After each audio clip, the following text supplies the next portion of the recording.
No vídeo de hoje a gente conversa sobre Senhor Thomas Mann neste canal. Faz tempo que ele não aparece aqui, né? Tava morrendo de saudade desse homem. Acho que a última vez que ele apareceu aqui foi no ano passado, lá para maio, com a resenha de Doutor Fausto, que foi leitura conjunta do canal. Tem playlist aqui, inclusive, deixarei linkado aqui no box de informações. E tava na hora de ler um outro Thomas Mannzinho, né? No meu coração, esse homem aqui só perde para Tolstói.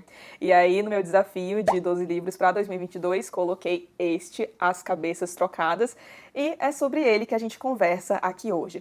Este aqui, na minha opinião, é o livro mais diferentão do Thomas Mann que eu li até agora, e o mais maluco, eu diria. Eu acho que este é o 6º ou 7º livro que eu leio do Thomas Mann, algo assim.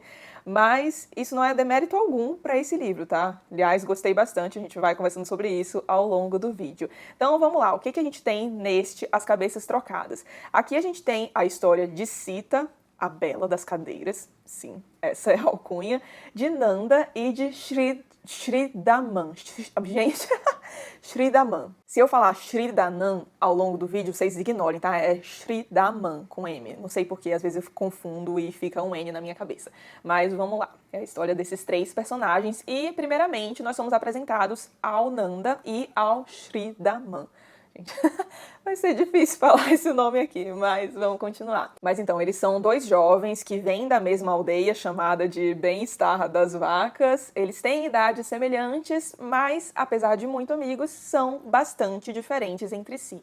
Então, vamos começar com o Shridaman, pra gente matar o mais difícil mais rapidamente. Então, o Shridaman vem de uma estirpe de Brahmanes. Para quem não tá familiarizado com a sociedade de castas hindu, eu vou deixar uma pirâmide aqui, espero que vocês consigam ver direitinho, mas os Brahmanes consistem na mais alta hierarquia dessa sociedade de castas. Então ele vem de uma estirpe bem nobre e ele é um homem dedicado ao comércio, é um comerciante, filho de comerciante, e também muito dedicado às coisas do espírito e que envolvem intelectualidade. Então ele é uma pessoa muito inteligente, se expressa muito bem, é uma pessoa erudita, sabe fazer bom uso das palavras, mas o corpo dele, segundo Thomas Mann, que não é o físico que é lá aquelas coisas. Ele tem uma barriguinha ali, é um pouco desleixado com o físico, mas ele compensa isso com o intelectual. Já o Nanda, por sua vez, é o oposto. O forte dele é o físico. Ele é ferreiro e criador de gado, então tá sempre fazendo trabalhos braçais, andando bastante, carregando muita coisa,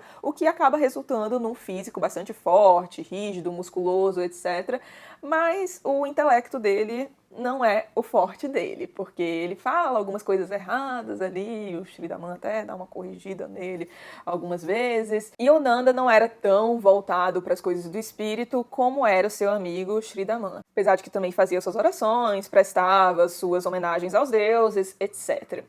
E essa amizade entre eles dois se baseava justamente na diferença. Era a diferença que os atraía. Então, o Nanda admirava muito a distinção intelectual do Shridaman, enquanto o Shridaman, por sua vez, admirava o físico do Nanda. Gostaria de ter um físico daquele também, mas eles vivem zoando um ao outro. Então, o Nanda, porque o Shridaman não é muito forte, não tem um corpo muito ágil, etc. E o Shridaman, por sua vez, porque o Nanda fala umas coisas erradas, não tem um rosto tão distinto, porque o rosto do Shridaman também é bastante distinto, tem o nariz afiladinho, etc. Um rosto muito bem talhado, digamos, o que não é o caso do Nanda. O Shridaman até zoa ele falando que ele tem um nariz de cabra, se eu não me engano, que aparentemente não deve ser algo muito bonito, né? Mas enfim, apesar dessas eventuais zoações, os dois eram muito amigos, viviam em grande harmonia, e eis que certo dia eles resolvem empreender uma viagem pelo país a pé. Cada um tinha seu motivo. Então o Shridaman estava indo fazer alguma transação comercial com um cliente da família que morava mais afastado, e o Nanda ia comprar minério numa comunidade mais afastada. Então os dois resolvem ir juntos, e aí estão andando lá, já faz mais de um dia e meio, se eu não me engano, até que eles se deparam com um lugar bastante agradável. Tem alguns lagos ali, árvores, etc. E eles resolvem parar para dar uma descansada. Então eles sentam em meio à natureza, dividem comida, começam a conversar, etc., admirar o lugar. Só que enquanto isso, num lago perto de onde eles estavam, surge uma mulher muito bela. E ela começa a se despir, ela ia tomar um banho ali. Só que essa mulher não consegue observar que eles estão ali, porque tinha algumas árvores na frente, um matagal, etc. Então eles conseguiam observá-la, mas ela muito provavelmente não conseguiria vê-los. E aí a mulher tá ali se despindo, é uma mulher muito bela, eles ficam cada vez mais impressionados com a beleza dessa mulher. E aí o Shri Daman começa a ficar meio constrangido, fala pra eles saírem dali, né? Porque, meu Deus, ele acha injusto eles conseguirem ver a mulher, estarem ali admirando o corpo nu daquela mulher sem que ela tenha ciência de que está sendo observada. Então o Shri Daman fala, bora cara, vamos embora, não sei o quê. Mas o Nanda fala, não, a gente tava aqui, ela que apareceu, não tem nada de errado. E aí ele acaba convencendo o Shri Daman, eles ficam ali, a mulher toma o banho dela, e enquanto eles estão observando, o Nanda, em certo momento, a reconhece. Fala, meu Deus, eu conheço essa mulher. É a Sita, da aldeia X, não vou lembrar o nome da aldeia agora. E aí o Nanda fica, nossa, como assim? Você a conhece? E aí ele fala que tinha abalançado em direção ao sol. E eu não consegui achar muitas informações, mas aparentemente isso é um ritual hindu. É uma espécie de ritual que consiste em um tributo ao sol. Se alguém souber mais informações sobre ele, por favor, deixa aqui nos comentários. Eu dei um Google, mas não consegui achar muita coisa. E a Sita, nesse ritual, foi eleita a noiva do sol. E aí, para ajudar o sol, o Nanda, que era muito forte, a ergue com seus braços e a balança em direção ao sol. E ele diz que fez isso na primavera passada, ou seja, não fazia tanto tempo assim que ele tinha visto a Sita pela última vez. E aí, enquanto eles estão lá admirando o corpo da mulher, é dito que aquele corpo parecia ser feito da essência maia. E maia é um termo que vem do sânscrito e pode fazer alusão a diversas coisas. Então, pode fazer alusão a dualidade, ilusão, divisão. Aqui no Pós-Fácil, a gente conversa sobre ele mais tarde, no vídeo, tem uma definição aqui bem explicadinha do que seria esse termo maia, mas prestem atenção nisso porque o narrador vai fazer alusão a essa tal de maia algumas vezes ao longo da história e é bem importante para entender alguns pontos que a gente tem aqui. Enfim, a mulher termina o banho dela, vai embora, e aí eles resolvem sair dali também. Continuam a sua jornada, só que em certo momento eles chegam a uma bifurcação e cada um precisa ir para um canto. E aí eles combinam, olha, então daqui a 3 dias a gente se encontra aqui novamente para voltarmos juntos assim como viemos. E é isso aí, cada um vai pro seu canto. Só que aí, no terceiro dia, o Nanda tá lá no horário combinado e nada do Shri Daman. Então ele fica ali esperando um pouco até que vê a figura do Shri Daman, olha, tá ficando até fácil de pronunciar o nome, se aproximando. Só que ele percebe que o amigo tá meio diferente, tá um pouco cabisbaixo, se arrastando, não se move com muito vigor, etc. E aí ele logo vê que tem algo esquisito com esse amigo.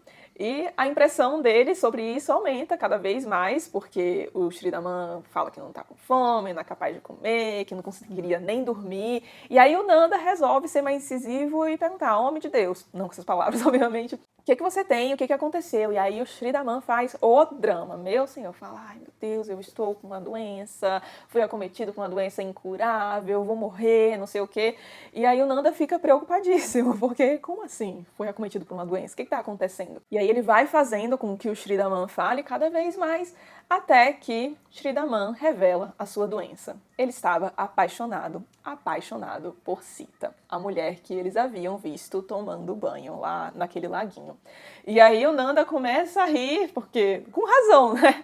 O homem lá achando que ia morrer, e ele falou, pô, cara, de novo, obviamente não com essas palavras, não tem problema então, se é isso aí a gente resolve, eu conheço a família dela, conheço ela, a gente vai lá, te levo lá, você é boa pinta, ela vai querer ser sua noiva com certeza. E aí o Shri Daman ainda, meu Deus, não, mulher muito bela, já deve ter sido prometida em casamento, eu vou morrer mesmo porque eu não vou conseguir ficar com ela. Aí Nanda faz com que ele tenha calma e diz que vai servir de cupido aí nessa relação. E é o que realmente acontece. Pouco tempo depois, o Shri Daman é apresentado à família de Sita, que o aprova, né? Ele vinha de uma família muito distinta, tinha boas condições financeiras, etc.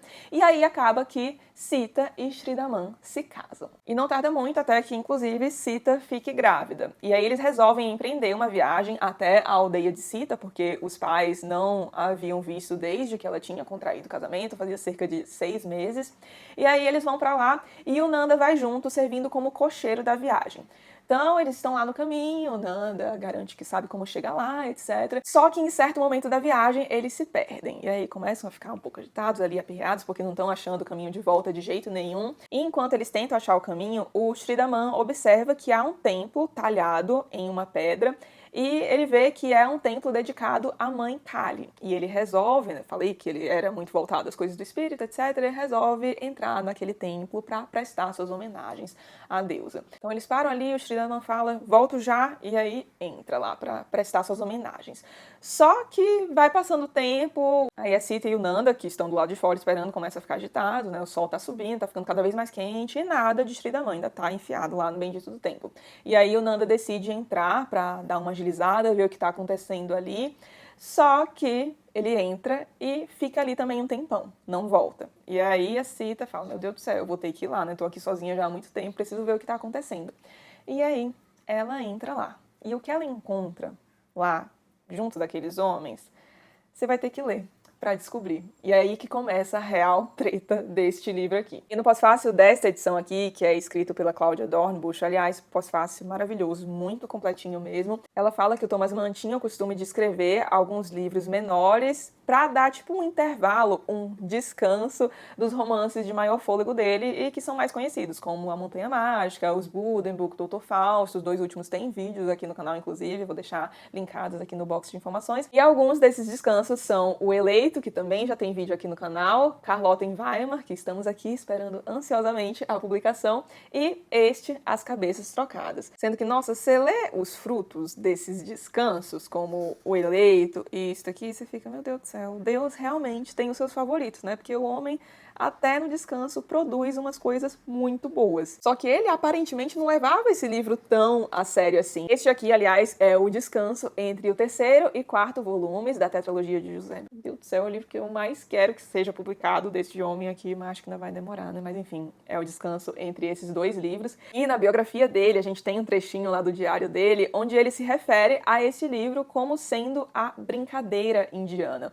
Porque o que o Thomas Mann faz aqui é basicamente um reconto de um mito indiano que tem como base o conflito entre corpo e alma. E ele faz essa releitura em um tom bem divertido e bem irônico, diga-se de passagem. E o Thomas Mann já tinha certo contato com a tradição indiana, ele já tinha estudado algumas coisas e era amigo muito próximo do Hermann Hesse também, que aí sim tinha muito interesse na Índia, principalmente nas tradições religiosas indianas. E o Thomas Mann resolve redigir essa história aqui depois de ter lido textos sobre a tradição indiana de autoria de um especialista chamado Heinrich Zimmer. Tem dois textos aqui, deixa eu pegar aqui, que são utilizados, até mesmo citados pelo Thomas Mann como base para montagem deste livro aqui. Os textos são Maya, o mito indiano, e A Mãe Indiana do Mundo. E é nesse último que tem uma narrativa na qual ele se inspira. E eu disse que esse livro aqui tem um tom bastante irônico, bastante divertido, e aí pode até levar o leitor a acreditar que é uma narrativa um pouco superficial, mas não se enganem, porque por trás desse véu da ironia, do tom divertidinho, a gente tem um livro que coloca umas questões bem legais para discussão, principalmente essa dualidade entre mente e corpo, corpo e alma, corpo e espírito, como vocês preferirem. Essa questão do ser humano querer sempre alcançar a harmonização total, sendo que essa harmonização total não é uma coisa natural. Ele fala aqui sobre a impossibilidade da perfeição e dá um baita de um exemplo de coisas que podem acontecer quando a gente tenta alcançar essa harmonização total a qualquer custo, sendo que a dualidade faz parte do mundo. E um dos principais pontos do livro é fazer uma alusão ao que acontece quando a gente tenta interferir nesses processos naturais. E tudo isso é feito por um narrador divertidíssimo. E prestem atenção nesse narrador, é muito importante, ele dá diversas pistas pra gente ao longo do livro. E prestem atenção ao fato de que é um narrador onisciente, mas é um narrador onisciente até o limite da consciência individual dos personagens. Isso é importante para entender uma coisinha aqui que eu acho que é uma das melhores sacadas do livro. E a última coisa que eu queria comentar sobre este livro é que tanto no pós-fácil desta edição quanto na biografia, eu li que tem alguns leitores que consideraram o final deste livro um pouco apressado, um pouco abrupto. E isso aconteceu muito provavelmente porque na biografia dele a gente fica sabendo que ele queria terminar a brincadeira indiana logo para poder voltar para a redação da tetralogia de José, que é uma das obras de mais fôlego dele, na verdade, a obra de mais fôlego dele, né? E aí, talvez esse seria o motivo do fim abrupto. Mas eu confesso que eu achei o final maravilhoso. Eu achei que é bem uma síntese de talvez o que ele queria passar com essa novela. De verdade, eu só percebi que talvez fosse abrupto porque eu li que pessoas consideraram assim. Mas pra mim o final é maravilhoso. Diria que até a cereja do bolo deste livro aqui. Então fica a dica de mais um livro maravilhoso do Thomas Mann. Sério, como eu disse pra vocês, esse aqui deve ser o sexto ou sétimo livro que eu leio dele. E, de verdade, eu não li um livro ruim deste homem até agora. Deixo aqui então a fortíssima recomendação. Se alguém tiver lido e tiver alguma opinião diferente da minha sobre o final, deixa aqui nos comentários. Eu vou adorar conversar com vocês, mas deixem o comentário sobre spoiler, tá? Coloquem entre chaves, spoiler em caps lock, em caixa alta, no começo do comentário, que é pra ninguém pegar um spoiler aí desavisado. E se você gostou do vídeo, não esqueça de deixar um like e de se inscrever aqui no canal, caso não seja inscrito ainda. Um grande beijo e até o próximo vídeo.